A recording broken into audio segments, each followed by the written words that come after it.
Hello everyone, welcome to KMIT solution services. My name is Raman. इस lecture में हम देखेंगे assignment instructions in C. Assignment का क्या मतलब है कि जब आप किसी वेरिएबल को कोई वैल्यू असाइन करते हैं, जो वैल्यू असाइन करते हैं वो उस वेरिएबल की वैल्यू हो जाती है। वेरिएबल्स क्या होते हैं? जिनकी वैल्यू आप चेंज कर सकते हैं। सिंटेक्स क्या है? सिंटेक्स ये है वेरिएबल इक्वल्स टू वैल्यू।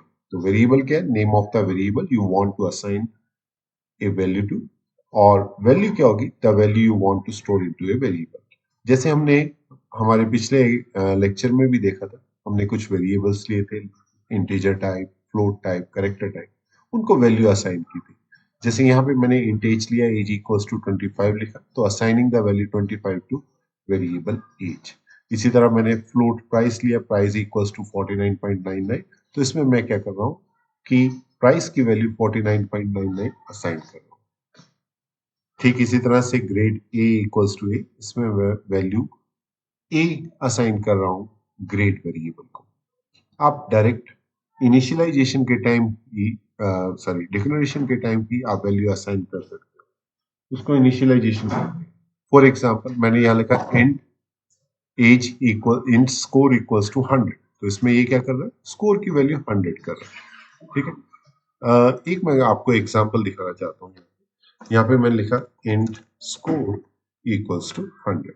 ठीक है, तो यहाँ पे स्कोर की वैल्यू 100 होगी। यानी कि अगर मैं यहाँ पे लिखता हूँ printf and score equals to percentage d, तो यहाँ पे मैं स्कोर की वैल्यू स्कोर असाइन कर रहा हूँ। ठीक है, इसको सेव करते हैं, इसको कंपाइल करते हैं।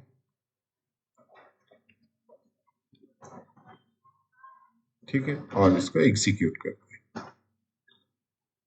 हैं। तो यहाँ पे ये स्कोर की वैल्यू 100 शो करेगा। अगर आप इस वेरिएबल की वैल्यू को अपडेट भी करना चाहते हैं तो आप अपडेट कर सकते हैं, क्योंकि ये वेरिएबल है, कांस्टेंट नहीं है। लेकिन अगर आप कोई कांस्टेंट लेंगे, उसको वैल्यू असाइन करेंगे, तो वो आप चेंज नहीं कर सकते। ये हमने पिछले लेक्चर में देखा था। तो इधर देखेंगे आप, स्कोर की वैल्यू 100 हो गई है। ठीक है, अगर मैं यहाँ लिखता हूँ score equals to score plus 10, तो ये क्या करेगा? स्कोर की वैल्यू 10 से इंक्रीज कर देगा। करेक्ट। इसी चीज को मैं ऐसे भी लिख सकता हूं, स्कोर प्लस इक्वल्स टू 10। इसका मतलब भी वही है। इसका क्या मतलब है? इसका मतलब है score equals to score plus 10। Okay, इसका मतलब भी यही है। इसको हम कंपाउंड ऑपरेटर बोलते हैं। प्लस, अगर मैं माइनस करूंगा तो माइनस, डिवाइड करूंगा तो डिवाइड, मल्टीप्लाई करूंगा तो मल्टीप्लाई। तो इस केस में जो हमारे स्कोर की वैल्यू है वो अब 100 से 110 हो जाएगी, क्योंकि मैंने यहाँ पे ये कंपाउंड ऑपरेटर यूज किया है और इससे स्कोर की वैल्यू प्लस 10 की है मैंने। ठीक है, तो ये थोड़ा सा एक अच्छा लगता है जब आप कोई प्रोग्राम लिखते हो, तो हम हमेशा ट्राई करते हैं कि कुछ ऐसा शॉर्टकट मेथड हो कि इतना बड़ा बड़ा कोड ना लिखना पड़े। तो ये उसमें से एक है। तो आप यहाँ देख सकते हैं स्कोर की वैल्यू 110 हो। ठीक है, चलिए। तो इनिशियलाइजेशन आपको समझ आ गया। अपडेटिंग द वैल्यू, यहाँ पे मैं क्या कर रहा हूँ? Count equals to count plus 1, increment the value of count by 1।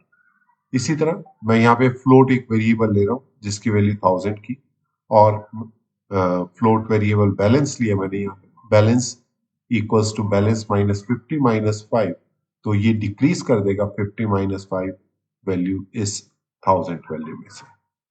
ये कंपाउंड असाइनमेंट ऑपरेटर मैंने आपको जो बताए, जैसे plus equals to, minus equals to, multiply equals to, divide equals to. Example अभी हमने देखा स्कोर प्लस इक्वल्स टू 10 का।